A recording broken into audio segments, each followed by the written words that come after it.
Hello guys, welcome back to my new video. तो दोस्तों, आप सभी का स्वागत है एक नई वीडियो में। तो दोस्तों, फिर से आज हम बात करने वाले हैं कि इंग्लिश कैसे बोल सकते हैं। तो दोस्तों, आपने बहुत बार अपने स्कूल टाइम में, कॉलेज टाइम में या फिर अपनी स्टूडेंट लाइफ में सुना होगा कि अगर आपको टेंस आते हैं तो मतलब आपको इंग्लिश आती है कि नहीं। पर दोस्तों, मैं आपको सच्चाई ये बता दूं कि अगर आपको टेंस आते भी हैं तो भी आप इंग्लिश नहीं बोल सकते। ये ट्रुथ फैक्ट है, ये जान लो। क्योंकि दोस्तों, हमने स्कूल टाइम में और अपने कोचिंग सेंटर पे और क्या बोलते हैं उसको, जितने भी हम ट्यूशन लेते हैं वहाँ पे टेंस खूब सिखाते हैं। वो सिखाते हैं ओनली एग्ज़ाम पर्सपेक्टिव से। एग्ज़ाम में किस तरह के हिंदी वाक्य आएंगे उनको ट्रांसलेट करना है, किस तरह की सेंटेंस फॉर्मेशन हमें करनी है, तो ओनली वो सिखाते हैं। वो स्पीकिंग करना नहीं सिखाते। स्पीकिंग करना is the different thing, you know. Writing skill and the speaking skill both are different, you know, but if you are going to create to each other, that will be the speaking, you know. So friends, आज हम इसी चीज़ पे बात करने वाले हैं। तो दोस्तों, शुरुआत करते हैं इस वीडियो को। तो दोस्तों, हमने स्कूल टाइम में अपने टीचरों से यही पढ़ा है कि टेंस को कैसे हमारा आपने टेंस पढ़े होंगे, प्रेजेंट टेंस और फ्यूचर टेंस, पास्ट टेंस। इनके अंदर भी 4 तरह के सेंटेंस होते थे: present, indefinite, continuous, perfect continuous, you know. So उनसे ओनली हम ये चीज़ जानते थे कि सेंटेंस कितने प्रकार के होते हैं, है कि नहीं। वो ओनली होते थे टेस्ट पर्सपेक्टिव से, यानी कि एग्ज़ाम पर्सपेक्टिव से। बट हम बोलते हैं जैसे कि स्पीकिंग करते हैं तो उसमें तो बहुत तरह के सेंटेंस बोलते हैं हम। उसमें तो ओनली 4 तरह के थोड़ी ना है। तो वो कुछ टॉपिक्स होते हैं स्पीकिंग के, वो हमें पढ़ने पड़ते हैं। कुछ टॉपिक्स होते हैं जो हमें पढ़ने पड़ते हैं, जो कभी भी स्कूल में या फिर कभी भी कोई ट्यूशन क्लासेस में नहीं पढ़ाए जाते। क्योंकि आज तक हमारी जो एजुकेशन सिस्टम है अपने देश का, वो ऐसा है ही नहीं कि इंग्लिश पढ़ा रहे हैं तो वो इंग्लिश बोलना भी सिखाएंगे। वो ओनली एग्ज़ाम पर्सपेक्टिव के हिसाब से ही पढ़ाते हैं, और आज तक हम पढ़ते भी आए हैं। मैं खुद इसी चीज़ का पार्ट था। But after the school, I learned English because I knew what is the value of English, what is the significance of English at this modern era. So you should understand. And friends, how can we learn English and how can we speak English? So friends, हमें ज़्यादा से ज़्यादा practice करनी होगी। Doesn't matter आपने कभी आज तक इंग्लिश नहीं बोली है, बट आप बोलना चाहते हो तो जैसी भी आपको आ रहा है, एक वर्ड आ रहा है, एक सेंटेंस आ रहा है, कुछ भी आ रहा है, बोलो, बिंदास बोलो, डरना नहीं है, कॉन्फिडेंस के साथ बोलो। वो इंग्लिश है। आपको ये नहीं सोचना कि मुझसे कोई ऐसी कोई सिचुएशन क्रिएट होगी उसमें मैं बोलूँगा। ऐसा नहीं होता भाई, कभी नहीं होता ऐसा। वो टाइम आएगा ही नहीं। आपको लगता है मुझे इंग्लिश बोलनी, बोलो, बिंदास बोलो। गलत बोलेगी कोई दिक्कत नहीं है। गलत बोलेगी जब तो पता लगेगा ना हम गलत बोल रहे हैं। बोलेंगे नहीं तो पता कैसे लगेगा कि गलत बोल रहे हैं, है कि नहीं। अगर गलत बोलेंगे तो उसको सही कर सकते हैं, लेकिन बोलेंगे नहीं तो पता कैसे लगेगा। तो एक्शन लेना ज़रूरी है कि नहीं। कुछ भी चीज़ करने के लिए हमें स्टेप लेना ज़रूरी है। अगर स्टेप लेंगे तो पता लगेगा हम कि गलत कर रहे हैं, सही कर रहे हैं। देन उसको सुधारा जा सकता है, देन उस मिस्टेक को रिकवर किया जा सकता है। लेकिन आप स्टेप ही नहीं ले रहे कुछ काम करने का, तो कैसे पॉसिबल है कि नहीं।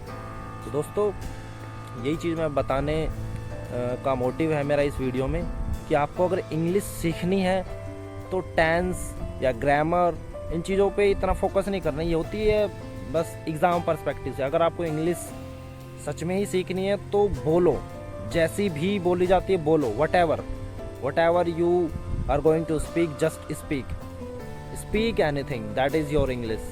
That is going to be your perfect English, which you have never spoken in your whole life.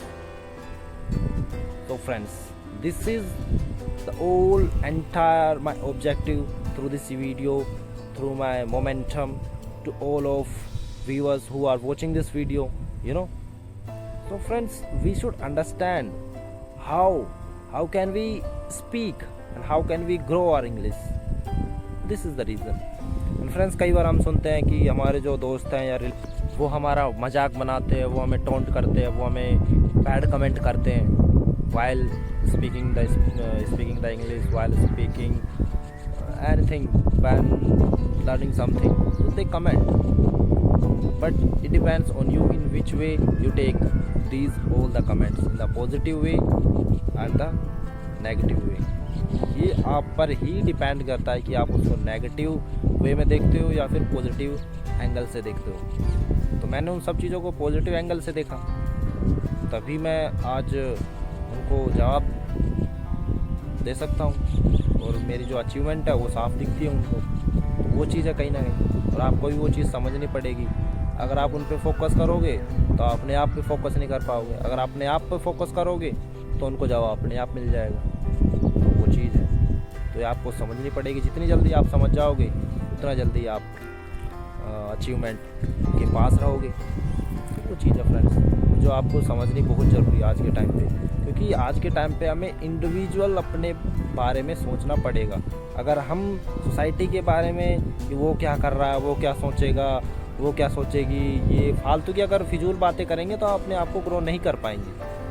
अगर अपने आप को ग्रो करना है तो इन फालतू बातों को साइड कर दो।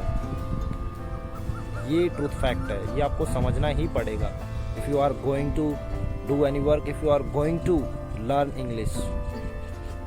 और इंग्लिश के केस में तो सबसे बड़ा चैलेंज जो है वो है कि हमारे जो फ्रेंड सर्कल है, हमारे जो नेबर्स है, वो हमें बोलते हैं कि तू क्या इंग्लिश बोलेगा, अच्छा अंग्रेज आ गया, अच्छा आप तो इंग्लिश बोलेगा, अच्छा चलो देखते हैं क्या बोलेगा तू, क्या बोलेगा। तो इस टाइप के जो कमेंट आते हैं ना वो बड़े ही विचित्र टाइप के होते हैं, और मतलब उस टाइम पे हंसी भी आती, पर क्या करें, चीज़ें कंट्रोल करनी है और हमें जवाब देना अपनी अचीवमेंट से, जैसा कि आप देख सकते हो। तो वो चीज़ है फ्रेंड्स, और हमें समझना ज़रूरी है। बाकी finally the overall objective through this video कि हम टेंस से या फिर ग्रामर से तो इंग्लिश बिल्कुल नहीं सीख सकते। हाँ, हेल्प करती है, वो एक उसका एक लेवल होता है। बाकी in the starting phase you can not speak because we have an example, because there are number of reasons when we used to study in school time. So the number of teachers they used to teach the tenses, the grammar. Even then the students are not able to speak English. So why they are not able to speak English, why they are suffering, so this is the reason behind this. We have to understand, because at that time they don't teach how to speak, they teach only grammatical sentences, grammatical tense, and for the only exam perspective they don't teach them how to speak, how to introduce yourself, these all the fundamental things. These are not visible in the schools, especially the government school as well as the private school. I'm not talking about the international private school, I'm talking about the normal schools. So this is all about in this video. If you are getting some knowledge, some information, so please share this video, like this video, and thank you.